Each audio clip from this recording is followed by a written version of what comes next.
हर्षवर्धन और युग अब नीलामी में पहुंच गए। नीलामी में आज चहल पहल कुछ ज्यादा ही थी। सब बस एक ही बात कर रहे थे कि सावधान रहना है कि फिर से कोई नकली सामान लाकर नीलामी का माहौल ना खराब कर दे। हर्षवर्धन भी इसी डर में था कि कहीं उसे प्लेट नकली न मिल जाए। कुछ देर बाद नीलामी शुरू हुई।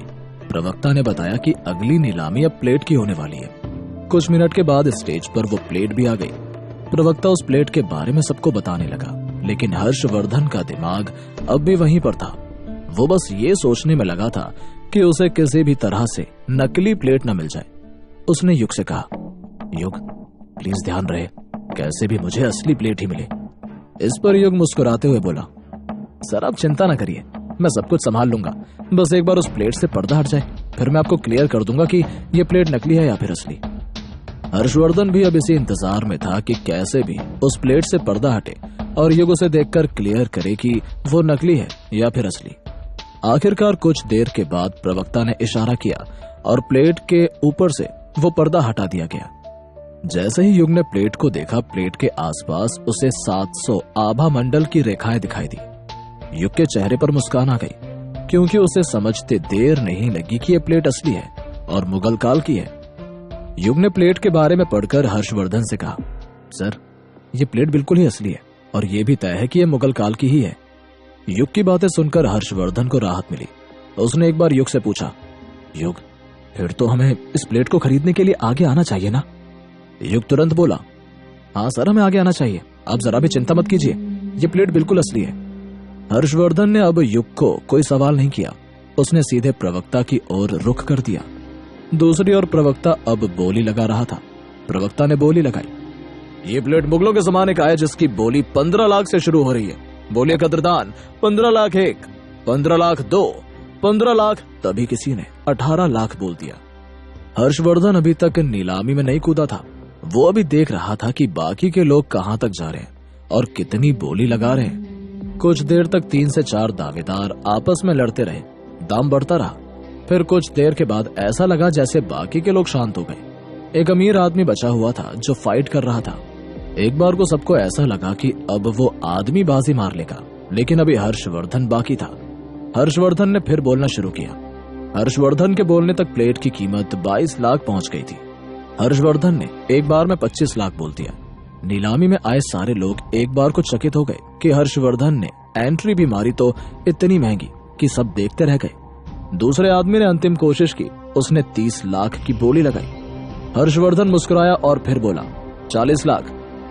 हर्षवर्धन का यह कदम देखकर सामने वाला आदमी समझ गया कि हर्षवर्धन किसी भी कीमत पर उस प्लेट को हासिल करना चाहता है। हर्षवर्धन की बोली के आगे वो अब और नहीं टिक सका। उसने हार मान ली। प्लेट अब हर्षवर्धन की होने ही वाली थी। हर्षवर्धन को भी लगा कि उसने बाजी मार ली है। वो जो हासिल करना चाहता था उसने हासिल कर लिया है। लेकिन तभी किसी की आवाज उसके कान में पड़ी, क्या गारंटी है कि यह प्लेट असली ही है?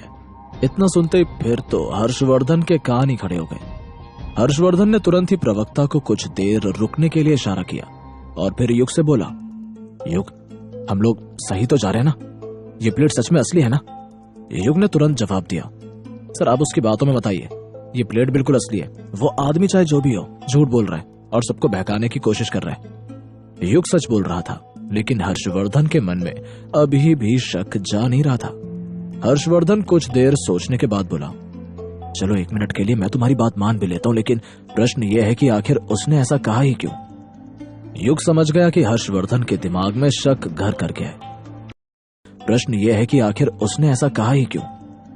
युग समझ गया कि हर्षवर्धन के दिमाग में शक घर कर गया है। युग ने हर्षवर्धन को समझाने की कोशिश की। उसने हर्षवर्धन से कहा, सर वो ऐसा इसलिए कर रहा है ताकि आप इस प्लेट को ना लें। इसके बारे में अफवाह फैला दी जाए और फिर इस प्लेट को वो कम दाम में ले ले। हर्षवर्धन को युग की बात तो समझ में आई, लेकिन वो अब भी उलझन में था। उसने युग से कहा, लेकिन युग वो तो इस नीलामी में शामिल ही नहीं था, फिर वो दाम को कम या ज्यादा क्यों कराएगा? युग ने एक गहरी सांस ली और फिर हर्षवर्धन से बोला, सर मेरा भरोसा करिए, अगर ये प्लेट नकली साबित हुई तो फिर मैं आपको इस प्लेट के पूरे पैसे दूंगा। मैं आपको 40 लाख दूंगा। हर्षवर्धन अब सोच में पड़ गया था, लेकिन अगले पल ही उसको ख्याल आया कि जब युग इस बात के लिए तैयार हो रहा है फिर दिक्कत ही क्या है। हर्षवर्धन ने प्रवक्ता को इशारा किया और प्रवक्ता ने डील फाइनल कर दी। प्लेट हर्षवर्धन की हो गई। हर्षवर्धन ने जैसे काउंटर पर जाकर चेक जमा करके प्लेट ली, वो आदमी फिर से बोल पड़ा, चलो एक मुर्गा तो फिर से फंस गया, लेकिन बुरी बात यह है कि मेरे कहने के बाद भी वो मुर्गा फंस गया।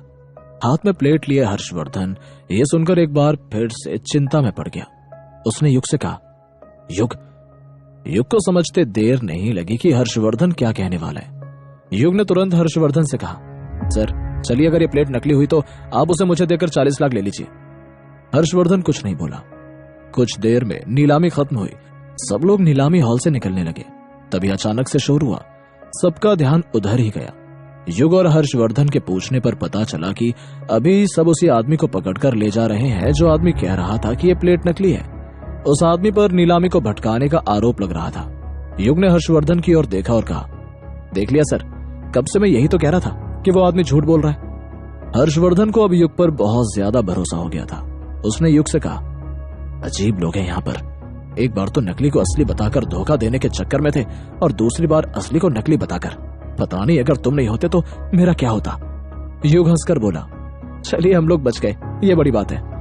हर्षवर्धन सच में युग से बहुत ज्यादा खुश था। उसने युग से कहा, युग मैं तुमसे बहुत खुश हूँ और मैं जितना तुम्हें जान पाया हूँ मुझे समझ आया कि तुम्हें जेट के पत्थर से बहुत ज्यादा लगाव है। चलो आज मैं तुम्हें वहां ले चलता हूँ जहां पर जेट के पत्थर मिलते हैं, जहां उनकी नीलामी होती है। अब तक युग ये सोच रहा था कि उसे जल्द ही उत्तराखंड लौट जाना चाहिए, लेकिन हर्षवर्धन की बात सुनकर उसे ख्याल आया, नहीं, मुझे जेट पत्थर ले लेना चाहिए। आखिर जेट के पत्थर से ही मुझे शक्तियां मिली हुई हैं। हो सकता है कि मुझे फिर से कोई शक्ति न मिल जाए। उसने हर्षवर्धन से कहा, ठीक है सर, वापस जाने से पहले एक बार हम लोग जेट के पत्थर की तलाश में चलते हैं, लेकिन ध्यान रहे हम लोग उस पर बहुत ज्यादा वक्त नहीं देंगे। हर्षवर्धन तुरंत बोला, ठीक है युग, डन। वो दोनों अब उस जगह के लिए निकल पड़े जहां पर जेट के पत्थर की नीलामी होनी थी। उनकी कार कुछ घंटों तक मुंबई की सड़कों पर चलती रही। युग हर आधे घंटे में पूछता है, और कितना दूर जाना है? युग की बात सुनकर हर्षवर्धन कहता है, बस पहुंचने वाले हैं। आखिरकार 3 घंटे के बाद दोनों ही उस जगह पर पहुंच गए जहां पर जेट के पत्थरों की नीलामी होनी थी। देखते ही देखते दोनों अब नीलामी भवन के बाहर खड़े थे। हर्षवर्धन ने युग से कहा, युग देखो, अब हमें यहीं पर नीलामी में वो जेट पत्थर मिलने वाले हैं। हालांकि युग का मन अब भी नहीं था कि वो उस नीलामी में जाकर अपना वक्त खराब करे। वो अब जल्दी से जल्दी उत्तराखंड लौटना चाहता था। उसने झिझकते हुए हर्षवर्धन से कहा, सर जेट के पत्थर लेने के लिए नीलामी में बैठना जरूरी है क्या? हर्षवर्धन समझ गया कि युग क्या चाहता है। उसने तुरंत कहा, युग यहाँ की नीलामी में यही अच्छी बात है कि कुछ भी खरीदने के लिए हमें नीलामी में बैठने की जरूरत नहीं है। जो कुछ भी नीलामी में बिकने के लिए आता है उसे हम अलग से खरीद सकते हैं। ये सुनकर युग बहुत खुश हुआ। उसने बिना एक भी पल गवाए तुरंत कह दिया, सर मैं जेट के पत्थर नीलामी से नहीं बल्कि अलग से खरीदना चाहता हूँ ताकि समय की बचत हो। युग की इस बात पर हर्षवर्धन को कोई ऐतराज नहीं हुआ। वो युग को उस जगह पर ले गया जहां पर उसे जेट के पत्थर मिलने थे। युग ने जैसे ही वहां पर जेट के पत्थरों की वैरायटी देखी, उसका दिमाग घूम गया। वो हर्षवर्धन से बोला, सर आप तो कमाल की जगह पर लाए हैं। हर्षवर्धन भी खुश था कि उसने युग के लिए कुछ तो बेहतर करने की कोशिश की।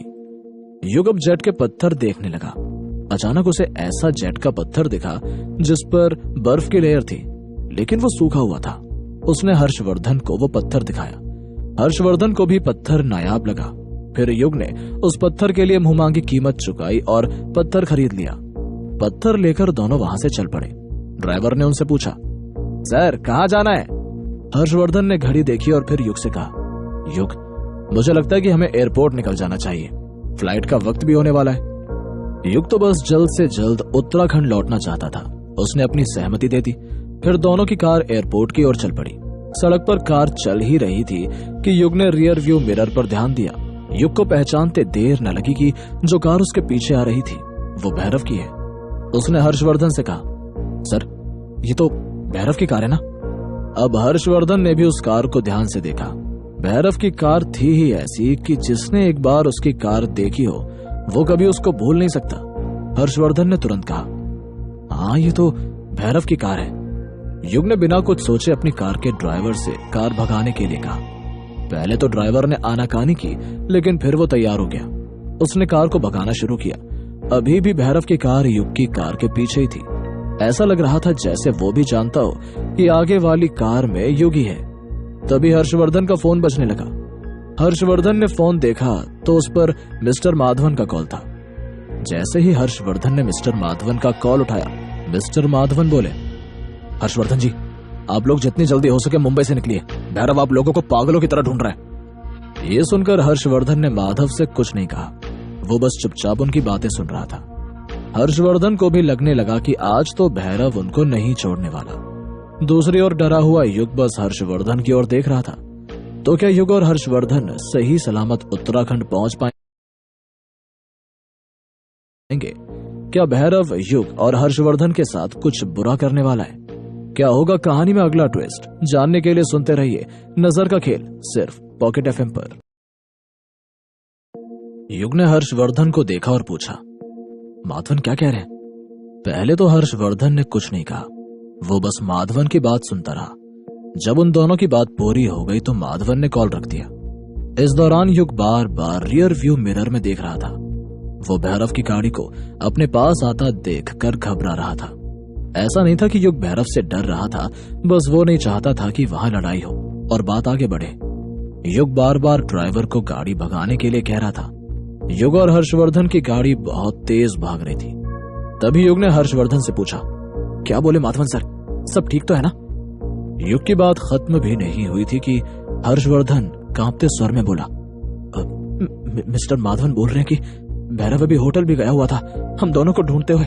हम लोग नहीं मिले तो उसने उस होटल के स्टाफ के साथ मारपीट की, अभी वो वहां से निकला है। युग ये सुनकर कंफ्यूज हो गया। उसने हर्षवर्धन से कहा, सर हमें ढूंढ नहीं रहा है, ढूंढ चुका है। देखिए जरा रियर व्यू मिरर में हमारे कितना करीब आ गया है वो। हर्षवर्धन ने रियर व्यू मिरर में देखा। सच में भैरव की कार युग की कार के बहुत करीब लग रही थी। हर्षवर्धन डरता हुआ ड्राइवर से बोला, अरे आप गाड़ी को और तेज भगाइए, वरना पकड़े जाने पर वो लोग आपके साथ भी बुरा बर्ताव करेंगे। इतना सुनते ही ड्राइवर तो जैसे भड़क ही गया। उसने चिल्लाते हुए कहा, ये सब आपको मेरी कार भाड़े पर लेने से पहले बताना चाहिए था ना। अब मैं इसको हवाई जहाज बनाकर थोड़ी उड़ा सकता हूँ। युग समझ गया कि ड्राइवर को बहुत ज्यादा गुस्सा आ रहा है। युग के मन में ख्याल आया कि अगर उन लोगों के कारण ड्राइवर को गुस्सा आ गया तो फिर वो सबको पकड़वा भी सकता है। इसलिए युग ने ड्राइवर को समझाते हुए और बात को संभालते हुए कहा, अरे नहीं नहीं सर, आप गुस्सा मत होइए, हमें भी नहीं पता था कि ये लोग कुछ ऐसा करने वाले हैं। बस आप कैसे भी हमें बचा लीजिए, हम इन लोगों से लड़ना नहीं चाहते हैं। ड्राइवर को युग की बातों से थोड़ी शांति मिली। उसने युग से कहा, सर आप चिंता ना करिए, मैं करता हूँ कुछ। युग भी अब बस ईश्वर से प्रार्थना कर सकता था कि कैसे भी सब ठीक हो जाए। युग अभी ये सब सोच ही रहा था कि अचानक से उसे रियर व्यू मिरर में भैरव की कार दिखनी बंद हो गई। युग ड्राइवर से बोला, क्या हो सर, अब तो वो गाड़ी दिख ही नहीं रही है, कहाँ गए वो लोग? युग की बात सुनकर हर्षवर्धन और ड्राइवर भी पीछे देखने लगे। सबने देखा कि भैरव की गाड़ी अब पीछे नहीं दिख रही है। हर्षवर्धन चिल्लाया, अभी ये लोग क्या सोच रहे हैं, क्या करने वाले हैं? ड्राइवर कब से इन दोनों की बात सुन रहा था। अब उसने अपनी बात सुनाई। ड्राइवर बोला, आप लोग फिजूल चिंता कर रहे हैं, वो लोग आपको ढूंढ जरूर रहे थे, लेकिन वो हमारा पीछा नहीं कर रहे थे। ड्राइवर की बात युग के समझ में आ गई थी, लेकिन हर्षवर्धन को अब भी शक था।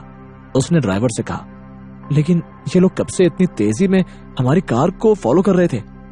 ड्राइवर हंसकर बोला, ये मुंबई है सर, यहाँ जो सामने होता है वो दिखता नहीं है, और दिखता है तो वो होता नहीं है। क्या मतलब है तुम्हारा? हर्षवर्धन का अगला सवाल था। युग भी ड्राइवर की ओर देख रहा था। ड्राइवर ने अपनी बात पूरी की। वो बोला, ऐसे कि वो लोग नहीं जानते थे कि आप लोग इस गाड़ी में हो, लेकिन मेरे पीछे उन लोगों ने गाड़ी को इसलिए दौड़ाया ताकि वो लोग मुझे डरा सके। हर्षवर्धन को अब भी पूरी बात समझ नहीं आ रही थी। वो अब भी ड्राइवर को देख रहा था। ड्राइवर ने अपनी बात पूरी की। वो हर्षवर्धन से बोला, सर यहाँ पर अक्सर लोग हम जैसे टैक्सी वालों की गाड़ी के पीछे अपनी गाड़ी भगाते हैं और फिर हमें डरा के ओवरटेक करके चुपचाप चले जाते हैं। अब युग और हर्षवर्धन दोनों ही ड्राइवर की बात समझ चुके थे। इससे पहले कि ड्राइवर कुछ कहता, युग बोल पड़ा, इसका मतलब तो यही हुआ ना कि ये लोग एक साथ दो काम कर रहे थे। ये लोग हमें ढूंढ भी रहे थे और एक टैक्सी वाले को डरा भी रहे थे। अब ये हमारा दुर्भाग्य था कि ये लोग ढूंढ भी हमें रहे थे और डरा भी हमें रहे थे। ये सुनकर सब एक साथ हंसने लगे। ड्राइवर ने भी रिलैक्स फील किया। कुछ देर के बाद अब हर्षवर्धन और युग एयरपोर्ट पर थे। युग अब भी मन ही मन डरा हुआ था। उसे लग रहा था कि कहीं ऐसा ना हो कि भैरव उन्हें ढूंढते हुए एयरपोर्ट आ जाए। युग बस जल्दी से फ्लाइट में बैठना चाहता था। एयरपोर्ट के सारे प्रोसेस को पूरा करने के बाद युग और हर्षवर्धन जाकर फ्लाइट में बैठ गए। युग ने राहत की सांस ली। अब जाकर युग को लगा कि वो सेफ है। फ्लाइट अपने तय समय पर मुंबई से देहरादून के लिए उड़ गई। जैसे ही फ्लाइट आसमान में उड़ी, युग की आंखों में अचानक से जलन शुरू हो गई। वो जलन इतनी तेज थी कि उसे लगा वो मर ही जाएगा। युग एकदम दर्द के मारे छटपटाने लगा। दर्द में तड़पते हुए उसने फिर एयर होस्टेस को याद किया और उससे फर्स्ट एड के लिए हेल्प मांगी। एयर होस्टेस युग की कुछ खास मदद नहीं कर पाई, लेकिन तब भी युग की तकलीफ में कोई बदलाव नहीं आया, ना ही उसे दर्द में राहत मिली। युग की हालत देखकर हर्षवर्धन भी एक बार को बहुत ज्यादा डर गए। वहीं युग को कुछ सोच नहीं रहा था कि वो क्या करे। अभी वो हवा में यात्रा कर रहा था और उसकी तबीयत इतनी ज्यादा खराब हो गई थी कि कुछ कहा नहीं जा सकता था। थक हार कर युग अब ईश्वर से मदद मांगने लगा। फ्लाइट का स्टाफ भी परेशान हो गया। यहाँ तक कि बात इमरजेंसी लैंडिंग की होने लगी। युग नहीं चाहता था कि इमरजेंसी लैंडिंग हो, क्योंकि अगर ऐसा हुआ तो फ्लाइट को वापस मुंबई में ही उतारा जाता, जो युग बिल्कुल नहीं चाहता था। युग ने इमरजेंसी लैंडिंग के लिए मना तो कर दिया, लेकिन उसे समझ नहीं आ रहा था कि वो अपनी आंखों के दर्द का क्या करे। तभी अचानक युग को जेट के पत्थर की याद आ गई। युग ने सोचा क्यों ना उसकी मदद ली जाए, लेकिन फिर अगले ही पल युग को ध्यान आया कि अगर कहीं जेट के पत्थर से बात और बिगड़ गई तो फिर क्या होगा। लेकिन कहते हैं ना, डूबते को तिनके का सहारा। युग ने सबको इशारा किया और कहा, आप सब लोग अपनी जगह पर चले जाइए, मैं संभाल लूंगा। फिर क्या था, सब लोग हार कर अपनी जगह पर चले गए। उनके जाते युग ने जेब से उस जेट पत्थर को निकाला और फिर अपनी आंखों के सामने रख लिया। जेट के पत्थर ने कमाल कर दिया। धीरे धीरे युग की आंखों की जलन जाने लगी और युग की आंखों को ठंडक मिलने लगी। युग मनी मन सोचने लगा, हर्षवर्धन की वजह से ये जेट पत्थर आज मेरे पास है, वरना पता नहीं मेरा क्या होता। हालांकि युग की आंखों से जलन तो चली गई थी, लेकिन सूजन अब भी बाकी थी। देखते देखते फ्लाइट देहरादून पहुंच गई। जैसे ही युग एयरपोर्ट से बाहर आया, उसका फोन बजने लगा। युग ने कॉल उठाया तो दूसरी ओर शायरा थी। कॉल उठाते ही शायरा युग से बोली, हाय युग, कैसे हो? क्या तुम देहरादून पहुंच गए हो? युग समझ गया कि मिस्टर माधवन के थ्रू शायरा ने यह पता लगा लिया कि युग आज ही देहरादून वापस आ रहा है। फिर भी युग ने बताया, जी बिल्कुल, हम लोग देहरादून आ गए हैं, बताओ क्या बात है। इस पर शायरा ने युग से कहा, दादाजी तुमसे मिलना चाहते हैं, उन्हें कुछ काम है। इतना सुनना था कि फिर युग तुरंत बोला, ठीक है, मैं पहले दादाजी से ही मिलने आ रहा हूँ। युग की बात सुनकर शायरा बोली, ठीक है, तुम एयरपोर्ट से बाहर निकलो, मैं आ रही हूँ तुम्हें लेने। ये सुनकर युग चौंक गया। वो शायरा से बोला, अरे तुम हो कहाँ? इतनी जल्दी एयरपोर्ट कैसे आ जाओगी? शायरा हंसकर बोली, मैं एयरपोर्ट से 10 मिनट की दूरी पर हूँ, एक काम से आई थी। युग ने कोई दूसरा सवाल नहीं पूछा। उसने कहा, ठीक है तुम आओ, मैं यही हूँ। कुछ देर के बाद वहां शायरा आ गई। शायरा और युग ने एक दूसरे को देखते ही ऐसे हक किया जैसे वो दोनों बरसों के बिछड़े प्रेमी और प्रेमिका हों। इसके बाद फिर शायरा युग और हर्षवर्धन को लेकर शहर के लिए निकल पड़ी। रास्ते में शायरा ने हर्षवर्धन को उतार दिया। अब गाड़ी में सिर्फ युग और शायरा ही थे। तभी शायरा ने युग को बताया, आज दादाजी को तुम्हारी मदद की जरूरत है, एक पेंटिंग की शिनाख्त करानी है। फिर शायरा ने आगे बताया, दादाजी ने एक आदमी से मदद मांगी थी, लेकिन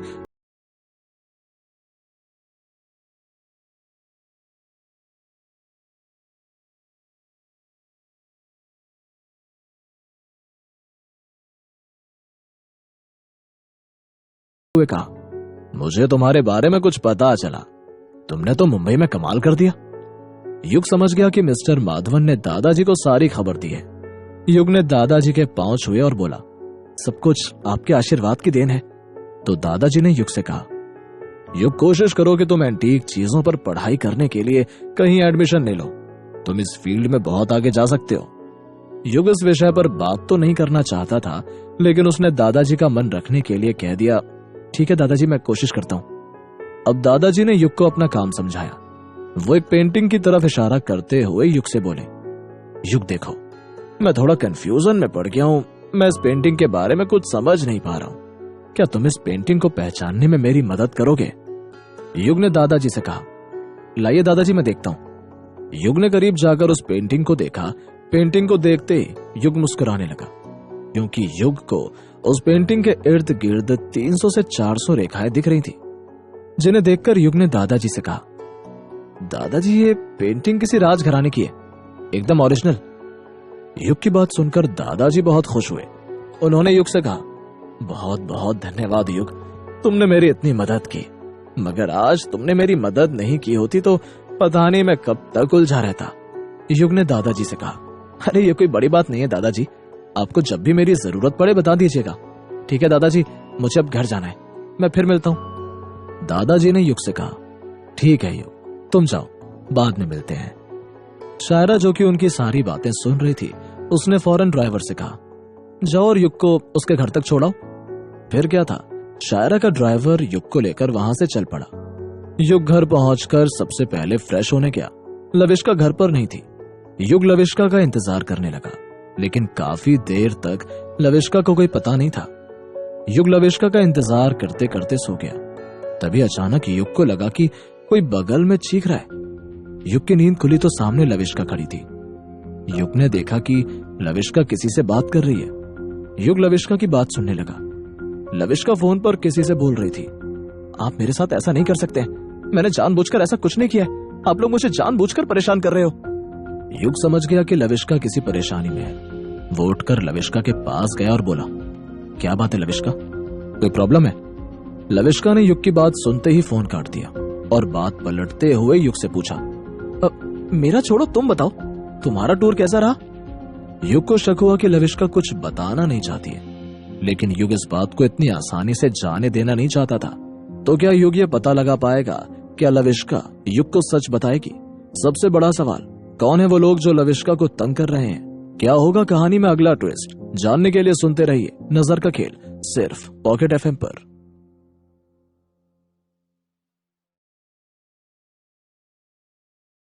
लविष्का युग को कुछ भी बताना नहीं चाहती थी, लेकिन युग जानना चाहता था कि आखिर लविष्का को क्या दिक्कत है। आखिर ऐसी कौन सी बात है जिससे लविष्का इतनी परेशान है? युग ने एक बार फिर से पूछने की कोशिश की। वो लविष्का से बोला, लविष्का बताओ ना, क्या बात है, आखिर किस पर चिल्ला रही थी तुम? लविष्का ने यह सुनने के बाद भी युग की बातों को इग्नोर कर दिया और अपना सवाल दोहराते हुए बोली, मैं भी तो कुछ पूछ रही हूँ ना, बताओ ना, तुम्हारा टूर कैसा था? युग लविष्का के बारे में इतना तो जानता था कि वो अपनी मर्जी की मालकिन है। युग समझ गया कि लविष्का अभी उसे कुछ नहीं बताएगी। युग ने तय किया कि वो लविष्का के बारे में सब कुछ खुद ब खुद पता कर लेगा। ये सोचकर युग मुस्कुराते हुए बोला, मेरा टूर तो ठीक ठाक रहा। लविष्का ने अपनी खुशी जाहिर की। उसने युग से कहा, युग दैट्स ग्रेट, अच्छा है कि तुम टूर करते रहते हो, मैं तो यहाँ बोर हो जाती हूँ। युग को यह सुनकर बड़ा अजीब लगा। उसने लविष्का से कहा, लविष्का तुम जहाँ पर हो यहाँ लोग बहुत मेहनत करने के बाद पहुंचते हैं। तुम जानते नहीं कि इन वादियों में आने के लिए लोग कितना खर्च करते हैं, फिर भी यहाँ तक पहुंचना बहुत मुश्किल होता है। लविष्का युग की ओर देखकर बोली, युग जब जीवन में सब कुछ ठीक चल रहा हो तभी बाहर की खूबसूरती की कोई कीमत होती है, वरना तुम स्वर्ग में ही क्यों ना रहो तो मन दुखी ही रहेगा। युग थोड़ा हैरान हो गया कि आखिर लविष्का के साथ ऐसा क्या हो गया है जो वो इतना दुखी है। युग का मन हुआ कि वो लविष्का से फिर पूछे कि आखिर बात क्या है, लेकिन युग जानता था कि इस पर जोर देना अभी सही नहीं रहेगा, इसलिए उसने लविष्का से कहा,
असर पड़ने लगा।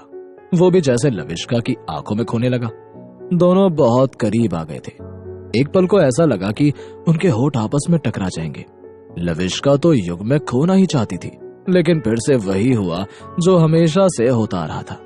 युग पीछे हट गया, लेकिन लविष्का ने कहा, लविष्का मैं तुम्हारे लिए बाम लेकर आता हूँ, माथे पर लगा लो। इतना कहकर युग वहां से चला गया। लविष्का को जितनी तकलीफ चोट लगने से नहीं हुई थी, उससे ज्यादा तकलीफ इस वक्त युग के वहां से जाने से हो रही थी। लविष्का युग के होठों को चूमना चाहती थी, लेकिन युग पीछे हट गया। कुछ देर बाद युग ने बाम लाकर लविष्का को दे दिया। लविष्का बाम लगाते हुए युग को देख रही थी। युग भी समझ गया कि उसे क्या करना है। वो अब नूडल्स बनाने पर ध्यान देने लगा। कुछ देर के बाद नूडल्स बनकर तैयार हो गए। तब तक लविष्का ने प्लेट्स लगा दी थी और फिर दोनों ने बैठकर चिली नूडल्स एंजॉय किए। खाना खाने के बाद युग अपने कमरे में चला गया। वहीं लविष्का अब भी सोचने लगी, यार ये क्या बात हुई, हमेशा ये लड़का ऐसा ही करता है, हर वक्त पहल करके पीछे हट जाता है। युग के दिमाग में अब भी यही चल रहा था कि लविष्का को आखिर कैसी समस्या है। वो लविष्का के सोने का इंतजार करने लगा। कुछ देर के बाद जब लविष्का के कमरे की लाइट ऑफ हुई तो युग धीरे धीरे उसके कमरे में गया और ऐसी कोई चीज ढूंढने लगा जिससे उसे पता चल सके, लेकिन युग को कुछ नहीं मिला। युग को यह भी डर लग रहा था कि कहीं लविष्का जाग न जाए। युग चुपके से लविष्का का पर्स चेक करने लगा।